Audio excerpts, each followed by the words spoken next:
بسم اللہ الرحمن الرحیم والصلاة والسلام علی رسولہ الکریم وعلی آلہ وصحبہ اجمعین، اما بعد۔ میرے محترم بھائیوں، بہنوں، بچوں، بچیوں، عزیزوں، جاننے والے، نہ جاننے والے، السلام علیکم ورحمۃ اللہ وبرکاتہ۔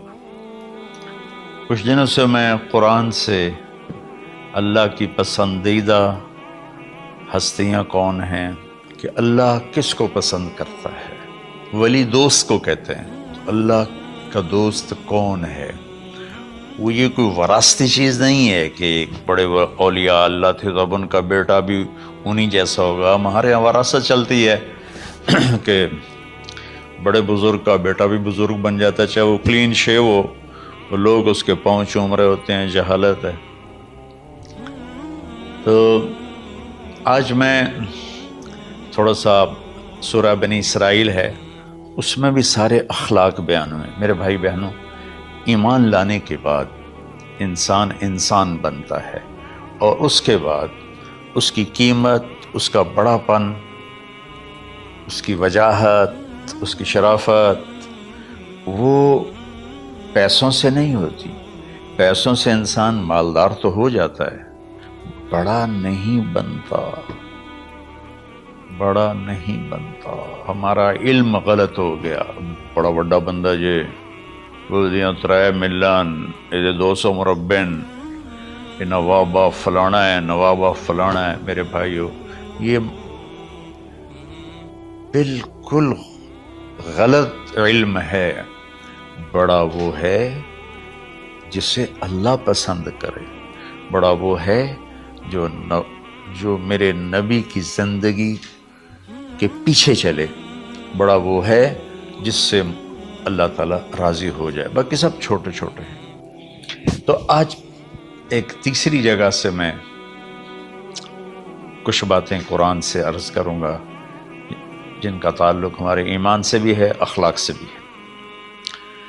وہ ہے بسم اللہ الرحمن الرحیم، وَقَضَىٰ رَبُّكَ أَلَّا تَعْبُدُوا إِلَّا إِيَّاهُ بِالْوَالِدَيْنِ إِحْسَانًا إِمَّا يَبْلُغَنَّ عِندَكَ الْكِبَرَ أَحَدُهُمَا أَوْ كِلَاهُمَا فَلَا تَقُل لَّهُمَا أُفٍّ وَلَا تَنْهَرْهُمَا وَقُل لَّهُمَا قَوْلًا كَرِيمًا وَاخْفِضْ لَهُمَا جَنَاحَ الذُّلِّ مِنَ الرَّحْمَةِ وَقُل رَّبِّ ارْحَمْهُمَا كَمَا رَبَّيَانِي صَغِيرًا۔ یہ بہت بڑا مضمون ہے۔ اللہ نے قرآن بھر دیا والدین کے خدمت کے لیے، والدین کی اطاعت کے لیے، والدین کی ماننے کے لیے۔ پہلا جملہ ہے اور تیرے رب نے فیصلہ کیا، ایک مطلب۔ دوسرا، اور تیرے رب نے حکم کیا کہ بندگی صرف اللہ کی ہے، بندگی صرف اللہ کی ہے۔ عبد اسے کہتے ہیں جو ہر بات پہ سر جھکا دے، عبد اسے کہتے ہیں جو ہر بات پہ بچھ جائے، اس کو عبد کہتے ہیں۔ تو اللہ کہہ رہا ہے میرے بندو، میرا ایک فیصلہ ہے اور میرا ایک حکم ہے، میرے سوا نہ تمہارا ہاتھ کسی کے آگے پھیلے، نہ تمہاری گردن کسی کے آگے جھکے۔ ایک دوسرے سے مدد لینا، اس کو ایک دوسرے کی تعاونوں میں آ جاتا۔ تعاونوا علی البر والتقوی، ایک دوسرے کا ساتھ دو، ایک دوسرے کی مدد کرو۔ میرے نبی قرضہ اٹھاتے تھے۔ میرے نبی جب انتقال ہوا تو آپ کی زرہ 9 وسق پر، وسق 5 من کا ہوتا ہے، تو وہ جو کے بدلے آپ نے زرہ رکھوائی تھی کہ جب میں تمہیں ادا کروں گا زرہ لے لوں گا، اور آپ کا انتقال ہو گیا، آپ زرہ اپنی واپس نہیں لے سکے۔ وہ چیزیں جن کا تعلق صرف اللہ کی ذات سے ہے اور کوئی نہیں کر سکتا، اس میں صرف اللہ کے آگے ہاتھ پھیلا۔ جیسے ہم کہتے ہیں مدد، نصرت، اللہ کہتا میں ہوں۔ الا ان نصر اللہ قریب، سنو میری مدد تمہارے قریب ہے۔ تو اللہ تعبدوا الا ایاہ، بس ایک چھوٹا سا جملہ اللہ نے یہاں کیا، چونکہ یہاں اللہ نے والدین اور اخلاق بتانے تھے تو اپنے لیے صرف ایک جملہ بولا، باقی باتیں بھی اللہ کے لیے ہیں، لیکن اللہ نے میری بندگی، اس بندگی سے مراد 5 وقت کی نماز نہیں ہے، حج، روزہ، زکوٰۃ نہیں ہے اس کی مراد، یہ ساری باتیں داخل ہیں، اور اس کے ساتھ 24 گھنٹے کی زندگی اللہ کی مرضی پر گزارو، نفع آئے تو شکر ادا کرو، نقصان ہو تو صبر کرو، برداشت کرو، پھر بھی شکر ادا کرو کہ میرا رب یہ کہہ رہا ہے کہ میں نے صرف اللہ سے تعلق جوڑنا ہے۔ اللہ کے نبی نے اپنے چچا زاد بھائی عبداللہ بن عباس سے فرمایا کہ یا غلام،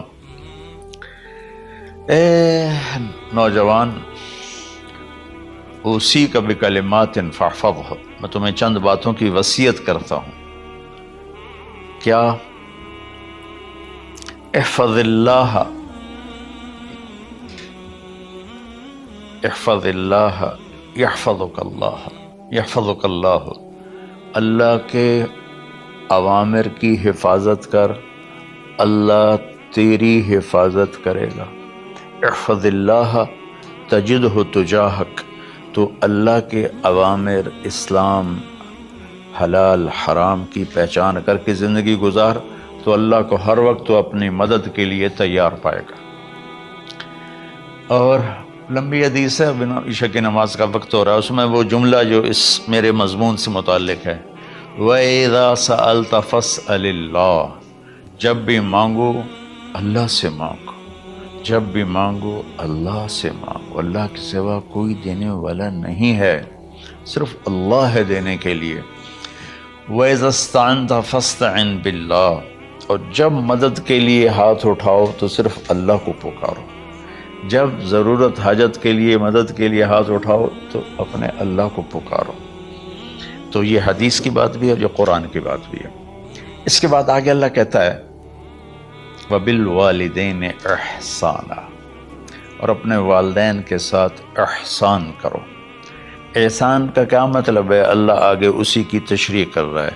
ویسے احسان کا مطلب عربی میں ہوتا ہے، یہ جو ہمارا اردو کا احسان ہے، میں تیرے تو احسان کیتا تو ہوں میں نالے کی کر رہے ہیں، یہ بھی مطلب ہے، لیکن احسان کا اصل مطلب ہوتا ہے، احسان حسن سے ہے، حسن، حسن سے الف، 2 الف ملے اور احسان بن گیا۔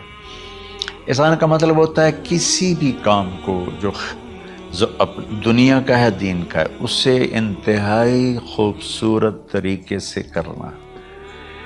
جیسے کسی دلہن کا میک اپ ہوتا ہے نا، تو 5-6 گھنٹے 4 گھنٹے کے بعد وہ کہتی ہے، جو ہوتی ہے اس کا میک اپ کرنے والی، کہ جی بس یہ مکمل ہو گیا ہے اور اب اس سے آگے نہیں ہے۔ تو آخری اچھائی کی آخری انتہا پر پہنچ کے کام کرنے کو احسان کہتے ہیں۔ تو میرا اللہ کہہ رہا ہے، میرے بندو، اپنے والدین کے ساتھ وہ کرو کہ جو بھلائی کی، خدمت کی، ماننے کی آخری حد ہے۔ سبحان اللہ۔ وبالوالدین احسان، بالوالدین پہلے ہے، احسان بعد میں ہے۔ اللہ تعالیٰ نے باقی سب کو پیچھے کر کے فرمایا کہ دیکھو، خاص طور پہ ماں باپ کے ساتھ وہ رویہ کرو کہ ان کے دل سے دعائیں نکلیں۔ چند دن پہلے ایک والد یوں ہاتھ اٹھا کے کہہ رہا تھا اپنے بیٹے، اکلوتا بیٹا، میں منگنا اللہ کو لو، اللہ تینوں چاہ لگے۔ باپ بیٹے کے لیے یہ دعا مانگ رہا تھا، اور بیٹا اکیلا ہے، یہ بد دعا باپ کر رہا تھا۔ تو بھائیو، ایسی اولاد نہ بنو جس ماں نے پیٹ میں 9 مہینے اٹھایا، پھر جننے کی تکلیف برداشت کی۔ ایک شخص آیا حضرت عبید بن عمیر کے پاس کہ حضرت، میں نے ماں کو اپنے کندھے پہ بٹھا کے پیدل حج کرایا ہے، مینا لے گیا، عرفات لے گیا، مزدلفہ، پھر مینا، پھر مکہ، تو کیا میں نے ماں کا حق ادا کر دیا؟ میں نے فرمایا ولا طلقۃ واحدہ، بیٹا ابھی ایک طلقہ کا حق بھی ادا نہیں ہو۔ طلقہ کسے کہتے ہیں؟ جب بچہ پیدا ہونے کا وقت آتا ہے تو ماں کو دردوں کی لہریں اٹھتی ہیں، وہ اتنی خوفناک ہوتی ہیں کہ ماں چیخ چیخ کے رہ جاتی ہے، اور بعض اوقات ڈیلیوری لیٹ ہو جاتی ہے تو وہ تڑپتی ہے، روتی ہے۔ وہ جو لہریں ہیں نا پیٹ میں آتی ہیں جاتی ہیں، آتی ہیں جاتی ہیں، ایک لہر جو درد کی اٹھتی ہے اس کو کہتے ہیں طلقہ۔ میں قربان جاؤں، انہوں نے فرمایا بیٹا ابھی تیری ماں نے جو تجھے جنا تھا اس وقت جو تجھے درد، وہ تیری ماں نے درد کی لہریں برداشت کی تھی، اس میں سے ایک لہر کا بھی حق ادا نہیں ہوا، یعنی کہ حق ادا ہو ہی نہیں سکتا۔ یہ مطلب کہ حق ادا ہو ہی نہیں سکتا، کہ بیٹا ابھی ایک کا بھی نہیں۔ پھر حضرت عبداللہ بن عمر سے ایک شخص نے پوچھا کہ اچھا یہ جو آدمی تھا یہ خراسان، یہ ایران میں ہے اور افغانستان میں، یہاں سے ماں کو پیدل کندھے پہ بٹھا کے مکے پہنچا تھا، اندازہ لگا اس نے کتنی مشقت اٹھائی۔ اور عبید اللہ بن عمر کہتے ہیں بیٹا ابھی ایک لہر کا حق ادا نہیں ہوا۔ یہی سوال حضرت عبداللہ بن عمر سے کیا ایک شخص نے کہ حضرت میں نے اپنی ماں کو حج کرایا ہے، سارا میں نے پیدل کرایا ہے اور کندھے پہ اٹھا کے کرایا ہے، تو کیا میں نے ماں کا حق ادا کر دیا؟ وَلَا زَفْرَةً وَاحِدًا وَلَا زَفْرَةً وَاحِدًا۔ ہائے ہائے، کہ بیٹا تیری ماں نے تجھے پالتے ہوئے جو تھک تھک کے لمبے لمبے سانس لیے، ہوکے بھرے، ابھی ایک ہوکے کا حق بھی ادا نہیں ہوا، یعنی حق ادا ہو ہی نہیں سکتا۔ تو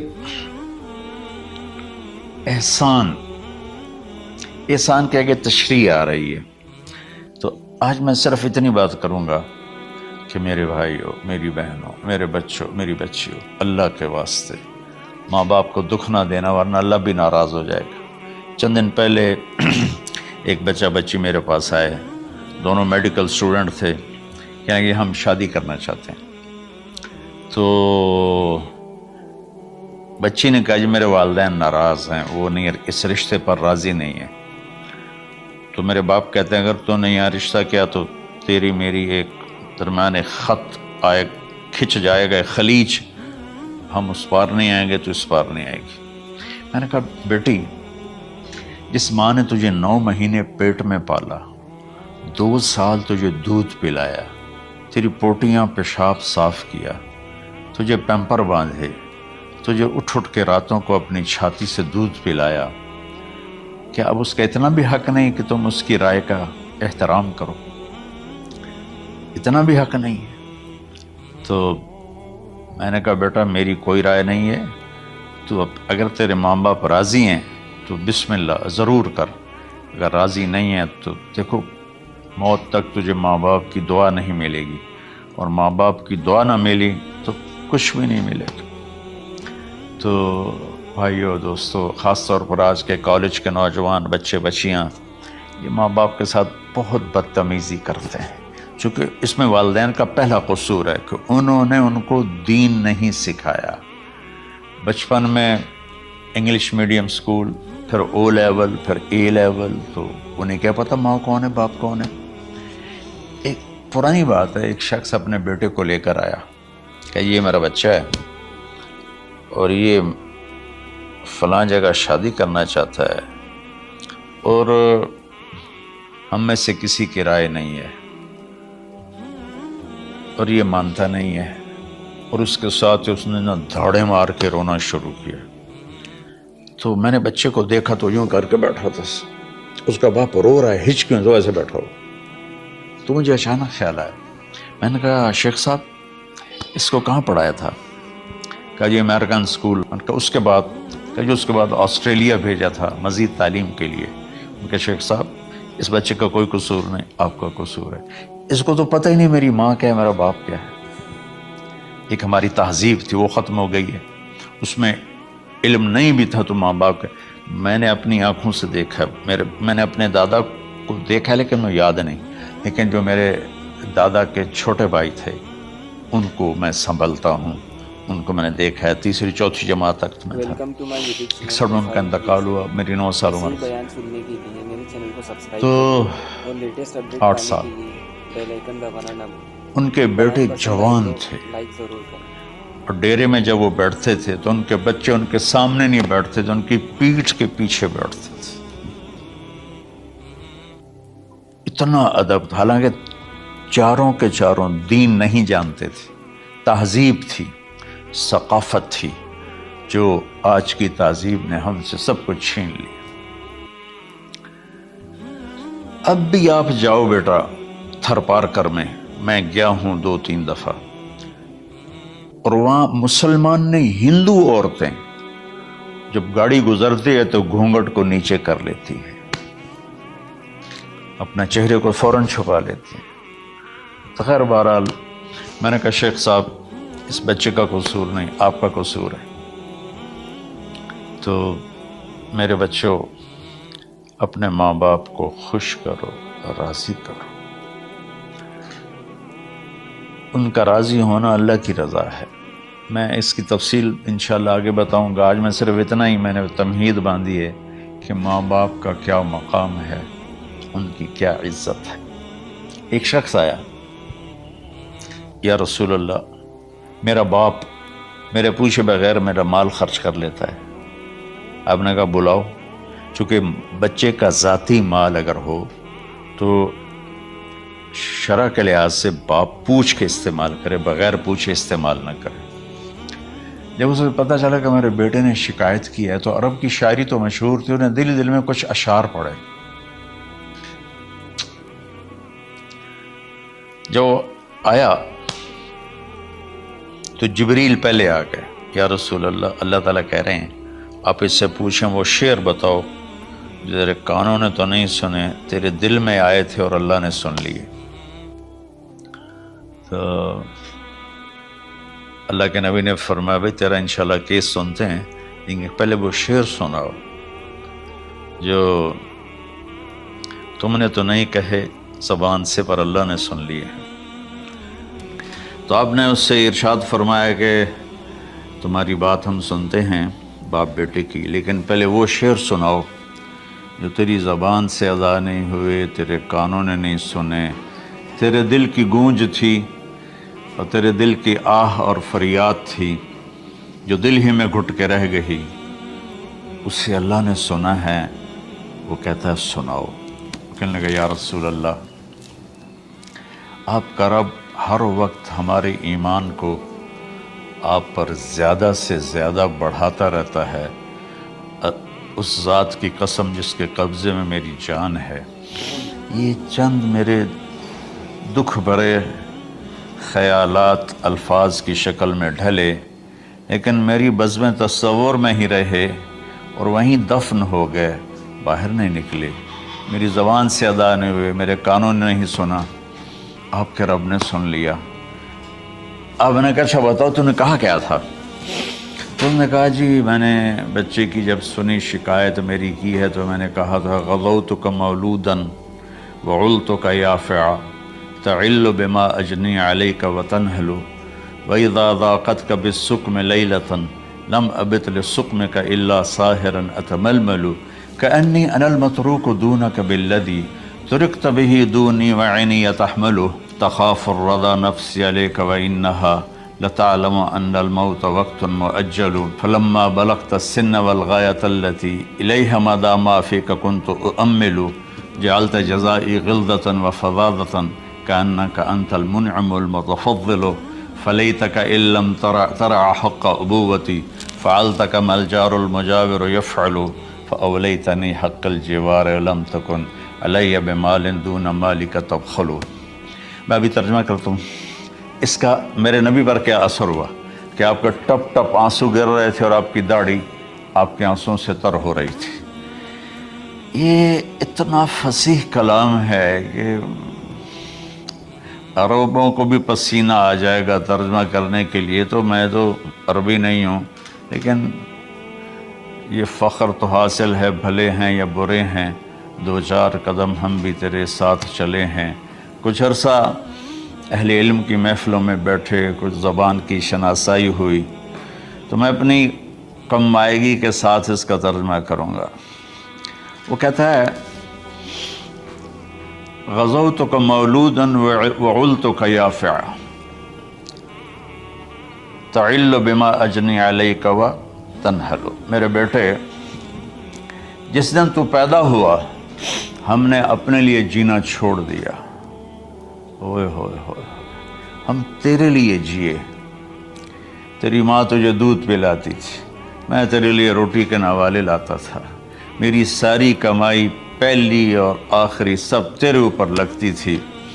تجھے خوش دیکھتے تھے تو خوش ہوتے تھے، تجھے روتا دیکھتے تھے تو ہم روتے تھے۔ وَإِذَا ذَاقَتْكَ بِالسُّقْمِ لَيْلَةً لَمْ أَدْلِ سُقْمَكَ إِلَّا سَاهِرًا أَتَمَلْمَلُ۔ جب تو کبھی بیمار ہو جاتا تھا تو تیرے سرانے بیٹھ کر ہم ساری رات روتے تھے اور دعائیں کرتے تھے، یا اللہ ہمارے بچے کو بچا لے، ہمارے بچے کو صحت دے دے۔ اس تڑپ میں ساری رات میں جاگتا تھا تیرے لیے۔ میں نے اپنا سب کچھ لگا دیا، اپنے لیے جینا چھوڑ دیا، اپنی خواہشات کو دبایا، تیری ہر خواہش کو پورا کیا، تجھے مسکرانے کے لیے، تجھے ہنسانے کے لیے میں دھکے دھوڑے کھاتا رہا، کبھی گرمی لو کی جھلسا دینے والی ریت اور کبھی سردی کے سرد ہوا کے تھپیڑے، لیکن میں ان دونوں سے گزرتا ہوا تجھے پالنے کی خاطر اپنے آپ کو کھپاتا رہا۔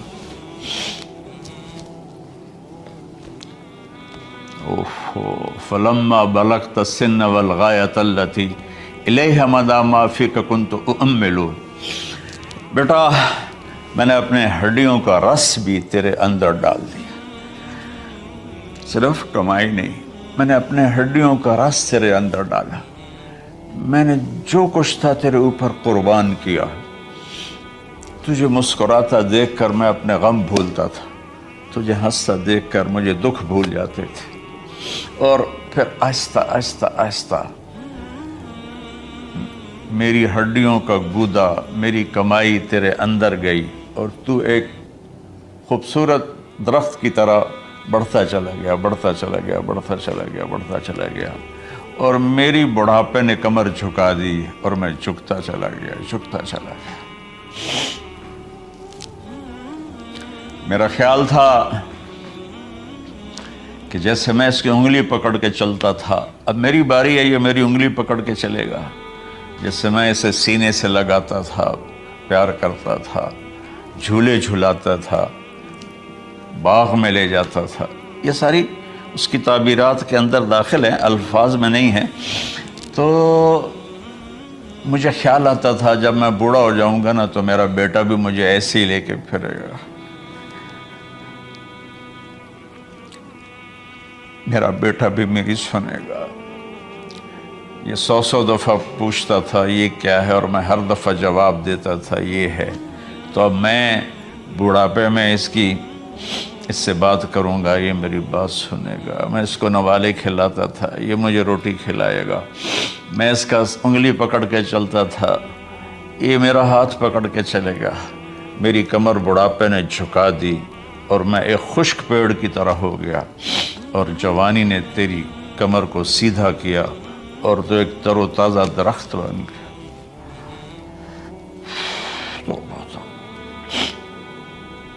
تو مجھے خیال آیا کہ میں نے 20 سال اس بچے کو پالا ہے، ابھی اپنی ماں اور باپ کو دیکھے گا، لیکن ایک دم اچانک کیا ہوا؟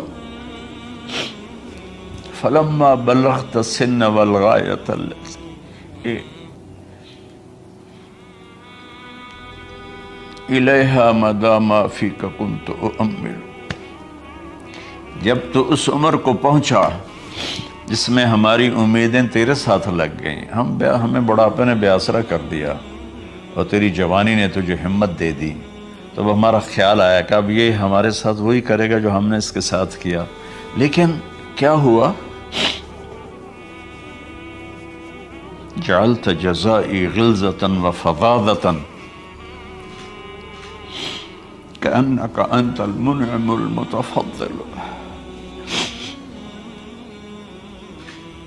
تو اتنا بدتمیز ہوا، تیری زبان چھری بن گئی، تیرا رویہ زہر بن گیا، اور میری ساری زندگی کی محنت کا بدلہ تو نے مجھے نافرمانی سے دیا، بد اخلاقی سے دیا، بدتمیزی سے دیا۔